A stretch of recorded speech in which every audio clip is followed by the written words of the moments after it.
Welcome back to Something Doesn't Make Sense. I'm Neil Basta with BastaCroop.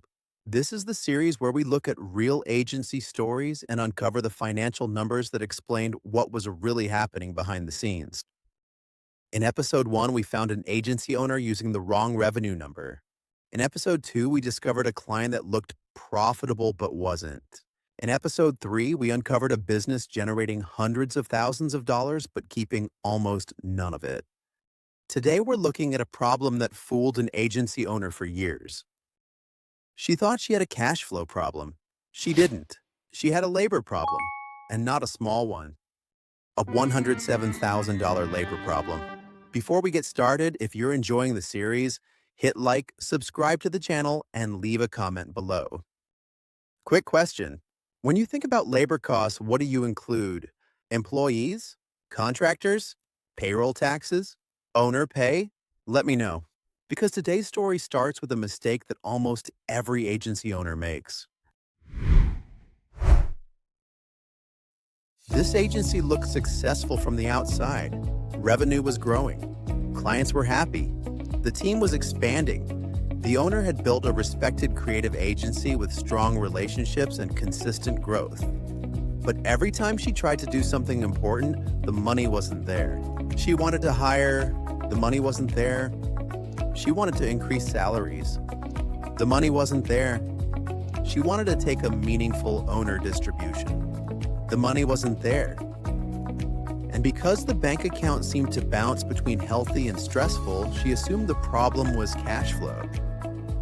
That sounds reasonable, right? Most owners would assume the same thing.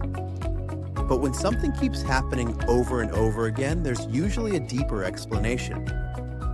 So we started digging. And the number that immediately stood out was something called true labor. Now don't worry about the name. True labor is actually very simple. It's the total cost of everyone doing work in the business, not just wages. Everything: salaries, payroll taxes, benefits, contractors, owner compensation, everything. Most business owners never see that number in one place.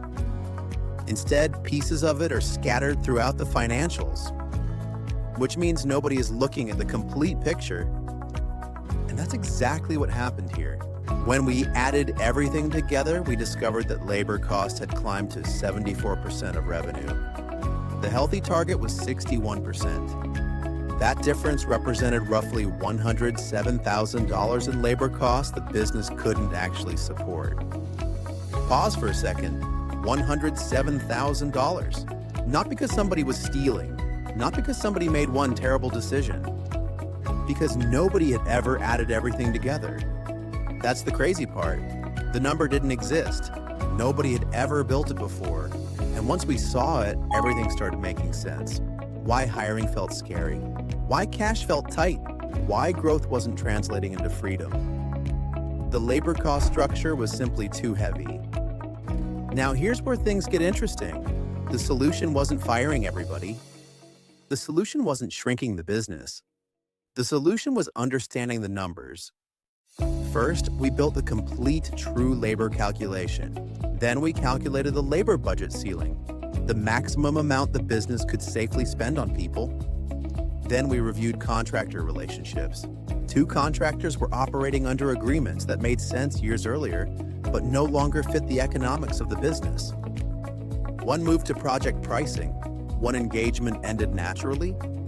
Together, those changes recovered approximately $58,000 per year. Then we created a hiring threshold. Instead of hiring based on feelings, hiring would happen only when the numbers supported it. And the results were dramatic. True labor dropped from 74% to 58% of revenue. Labor ROI improved from 1.3 to 2.1. Pre-tax profit climbed from 3% to 13%. Cash reserves grew from less than 1 month to 3.5 months. And here's my favorite part. 4 months later, the owner hired the project manager she wanted all along. The difference? This time she knew she could afford it. No guessing, no hoping. Just clarity. And honestly, that's the lesson from today's episode. Most owners don't have a labor problem. Most owners have a labor visibility problem. They know salaries. They know payroll, they know contractor invoices, but they've never seen the entire labor picture in one place. And when that happens, it's easy to mistake a structural problem for a cash flow problem. Now, next week, we're looking at something even more dangerous. An agency that kept hiring every time revenue increased. Sounds normal, right? The problem was that every new hire was quietly destroying profitability. And the owner didn't realize she was growing herself broke. Trust me, that's a story you don't want to miss. If you're enjoying Something Doesn't Make Sense, hit like, subscribe, and leave a comment below. Do you know your true labor number? Or are you only looking at pieces of it? I'm Neil Basta with BastaCroop, and I'll see you next time on Something Doesn't Make Sense.